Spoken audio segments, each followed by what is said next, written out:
안녕하세요. 저는 요즘 우리 남편 덕분에 정말 효녀가 된 것 같습니다. 왜냐고요? 우리 자상하고도 섬세한 남편은 저뿐만 아니라 제 친정엄마한테도 신경을 써줍니다. 친정엄마가 어디 아프시다고 하면 바로 병원으로 모시고 가주고 뭐 먹고 싶다고 저에게 얘기를 해서 남편에게 말을 하면 남편이 바로 알아듣고 바로 음식점을 예약을 하고 그럽니다. 그리고는 다음부터는 저한테 직접 말씀하시라고 굳이 집사람에게 말해서 부담 느끼게 하면 저도 그런 거 싫다고 말을 합니다. 세상 어떤 남자도 부럽지 않을 만큼 저한테도 저희 친정엄마한테도 잘해주는 우리 남편을 저는 너무 자랑스러워합니다.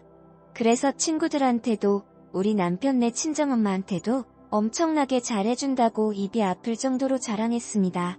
니네 남편은 평생을 살아도 친정에 뭐 해다 준 거 있냐고 하면서 애들이 절 재수없어 할 때까지 자랑을 했습니다.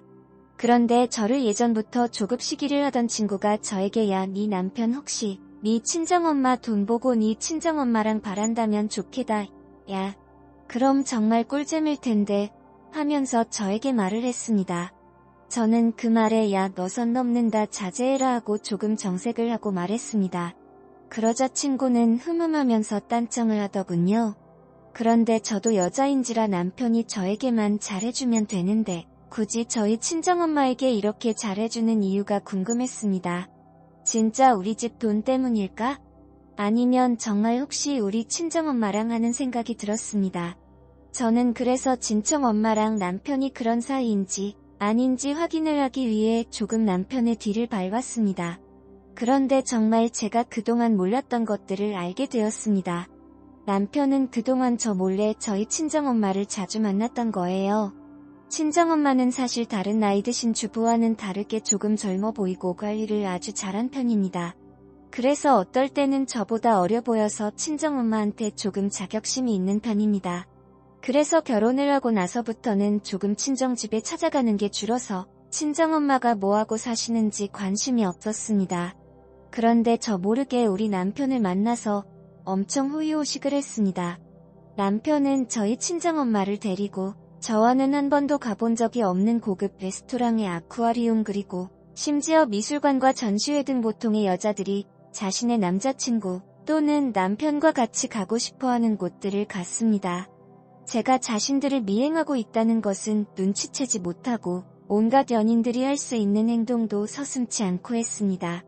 손을 잡는 것은 기본이며 얼굴에 뭐가 묻었으면 그 크디 큰 손으로 자신에게는 장모인 여자의 얼굴을 살포시 잡으며 휴지로 닦아주는 그런 행동까지 했습니다. 그리고 더욱 저를 부들부들 떨리게 하고 열이 받게 한 것은 호텔이었습니다. 저도 남편과 살면서 한 번도 가본 적이 없는 호텔이었습니다.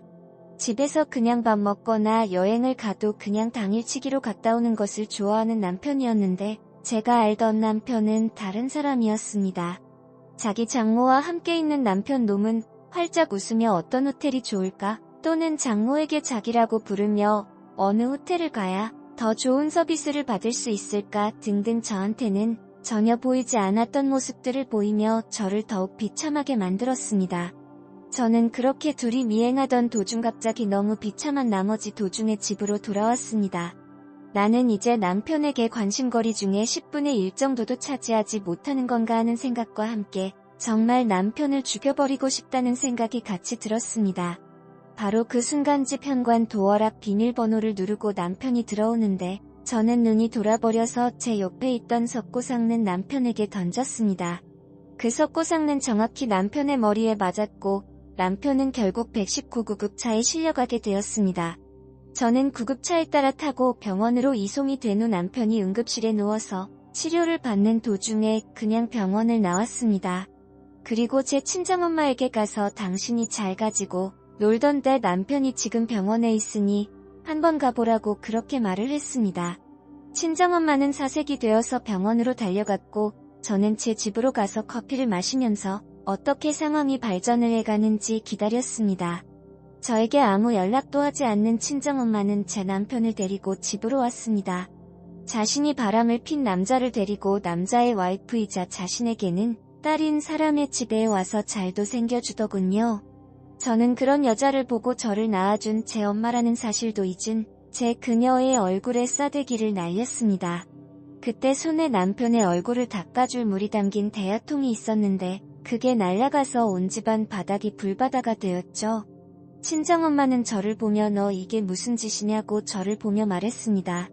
저는 제 친정엄마에게 얼굴에 철판을 깔아도 유분수지 다음이 자기 딸이 이렇게 집안에 떡하니 앉아있는데 딸의 남편하고 그렇게 바람을 피냐고 그러자 그 순간 친정엄마는 저를 노려보던 눈빛이 조금 흔들리더군요. 도대체 당신의 머릿속에는 뭐가 들었냐고 그렇게 남자가 고파서 딸의 남편이라는 것도 있고 그렇게 남의 남자를 건드리냐고 소리를 질렀습니다. 친정엄마는 그 말을 듣고 얼굴이 축 처지는 표정을 지으며 식탁에 앉아 있었습니다. 그리고 나서 그래 네 아빠는 날 여자로 보지도 않고 이제는 그냥 식모 취급을 하는데 나도 여자다 남자한테 사랑을 받고 싶고 잠자리를 하고 싶었다. 그런데 남편은 날 여자 취급도 안 하지 내 눈에 들어오는 건 사위뿐이지 그래서 이러는 게 잘못됐다는 것을 알고도 멈출 수가 없었다고 담화를 하였습니다. 저는 눈 하나 깜짝하지 않고 그 말을 다 듣고 나서 몰래 켜둔 녹음기를 보이며 그러냐고 이걸 남편에게 들려줘도 상관이 없겠네 하며 친정엄마에게 말했습니다. 단순히 자신의 욕정을 채우기 위해서 자신의 딸의 남자를 만났다고 하면 남편은 뭐라고 하려나 하고 친정엄마를 협박하자 친정엄마는 제발 그러지 말라고 저에게 빌었습니다.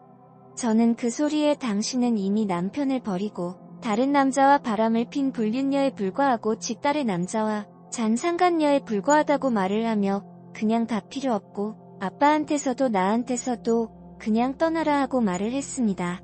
친정엄마는 그 소리에 나 이렇게는 못 끝낸다. 제발 살려달라고 비는 도중에 방문이 열리며 남편이 붕대를 감은 머리를 손으로 짚고 비틀거리며 나왔습니다.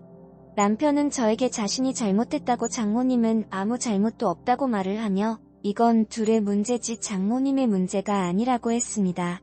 그러고는 장모님을 보며 일단 집으로 돌아가라고 말을 했습니다. 저는 다시 열이 뻗쳐서 남편에게 싸대기를 날렸습니다. 이제 치료를 받고 돌아와 아직 몸이 온전치 않은 남편은 제 손에 그냥 나가 떨어지더군요. 저는 결국 머리끝까지 화가 나서 집을 모두 부셔버렸습니다. 식탁에 깔린 유리며 전기밥솥 TV 등등 보실 수 있는 것은 다 때려 부시며 집안을 난장판으로 만들어 놓고 나서 퍽퍽거리면서 소파에 앉아 있었습니다. 저는 남편과 친정엄마에게 나가라고 소리쳤습니다. 나가서 둘이 아주 잘 살아보라고 그리고 나중에 가서 후회해보라고 하고는 제 방으로 들어갔습니다. 그리고 침대에 누워서 울었습니다.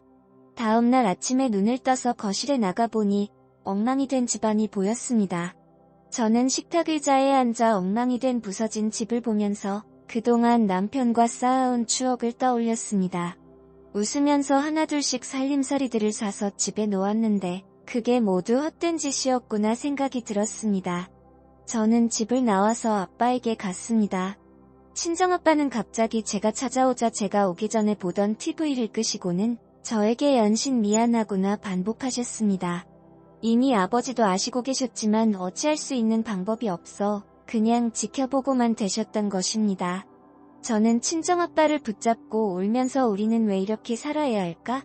하고 분한 마음을 표현했습니다. 친정아빠는 그런 저를 보고 이제 다 필요 없다고 그년 이제 꼴도 보기 싫고 그냥 너랑 나랑 이렇게 살자고 했습니다. 저도 친정아빠의 말을 듣고 그러자고 했습니다. 저는 친정아빠의 도움을 받아서 남편과 살던 집을 수리해서 부동산에 팔려고 내놓았습니다. 그리고 저는 짐을 챙겨서 아버지의 집으로 들어갔습니다. 친정엄마는 이미 침을 가지고 남편과 나간 뒤 이어서 아빠도 많이 척척하셨는지 제가 오니까 너무 기뻐하셨습니다. 저는 그날부터 남편과 친정엄마를 잊고 살고 있었습니다. 대신 가슴 저 한 칸에는 작은 마음을 풀고 있었습니다. 만약 다시 내 눈앞에 둘이 나타난다면 정말 그때는 둘을 죽이고 내가 살인자가 되고 말지 그들이 행복해하는 모습을 못 본다고요. 이런 일이 세상에 존재하는 일일까? 하는 마음으로 꾸며낸 이야기라고 생각하겠죠. 하지만 실제로 겪은 사람은 정말 지옥보다 더 심한 고통을 겪으면서 살고 있습니다. 여러분은 이런 일을 겪지 않으셨으면 하는 마음과 함께 여러분에게 조언을 드립니다. 여러분의 가정은 여러분들이 지키는데 가장 좋습니다.